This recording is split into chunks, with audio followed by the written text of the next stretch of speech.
The South Korean government has finalized its budget proposal for next year at a record-breaking 604 trillion won. That's well over $500 billion.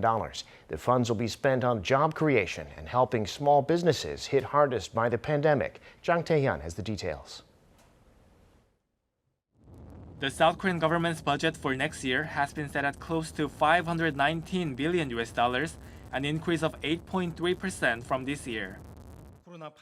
The pandemic is still ongoing, and we certainly have to overcome this. We must also make inclusive recovery effects to narrow the economic gap and make preemptive investment amid intensifying global competition. So the government should serve as a strong support. According to the Finance Ministry on Tuesday, some $27 billion will be set aside to create over 2.1 million jobs.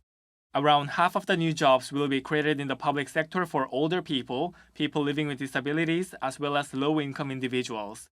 The rest will be created in the private sector, partly through a government subsidy of $8,200 to small and medium-sized enterprises for each new person they recruit.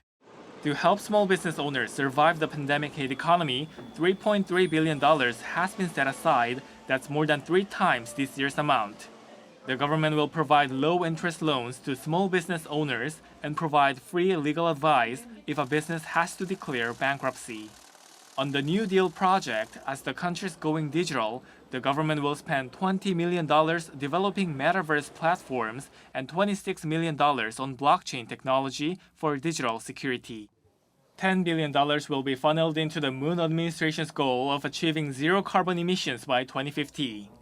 It'll promote the use of eco-friendly cars, fund tree planting projects, and more than 1/5 will be used as climate response funds for slashing greenhouse gas emissions.